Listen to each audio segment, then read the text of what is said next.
चौथों हिस्सो कैप्रिकॉर्न जदी एक्यूरस दिलो पाइसेस हौत।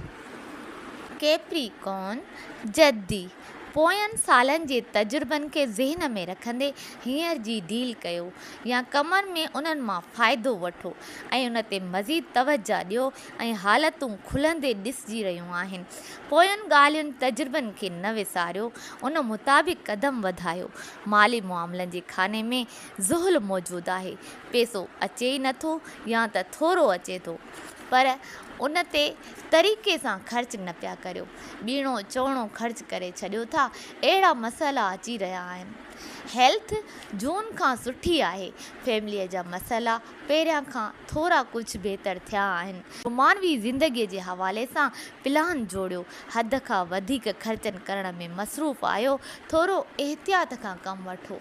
एक्यूरस दिलो पूरो हफ़्तो 2 प्लानट यूरेनस ऐं वीनस जे मथां मरीख़ ऐं ज़ुहल जे अचण करे जज़्बाती थियण जी निशानदही थी रही आहे।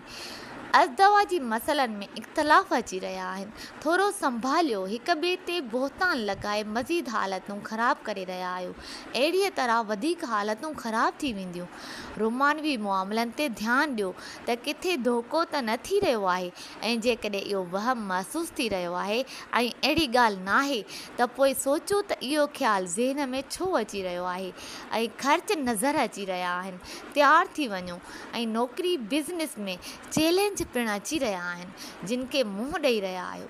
हेल्थ जे मसइलनि मुंहुं ॾींदे ॾिसिजी रहिया आहियो ऐं वॾो सफ़र अचण जो इम्कानु आहे जेको अक्टूबर में अची वेंदो। पाइसेस हौत सिहत ते ध्यानु ॾियो, मनफ़ी न सोचियो।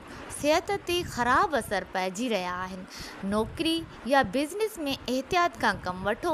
उन में वेझो जा मिट माइट मुखालफ़त करे ख़तरो पैदा करे रहिया आहिनि। जिते मसइला थी रहिया आहिनि, नंढा सफ़र न कजो, उन में सिहत ते बुरा असर थी सघनि था। पूरो हफ़्तो नौकिरीअ में तवजा ॾियो। मसइला वधण जो ख़ुदशो आहे। पटीअ में पिणु मसइला आयल आहिनि। सब्र खां कमु वठो ऐं घर जे मुआमलनि में बि एहतियात खां कमु वठो। जल्दबाज़ी ऐं ग़लति सोचुनि खां परहेज़ करियो।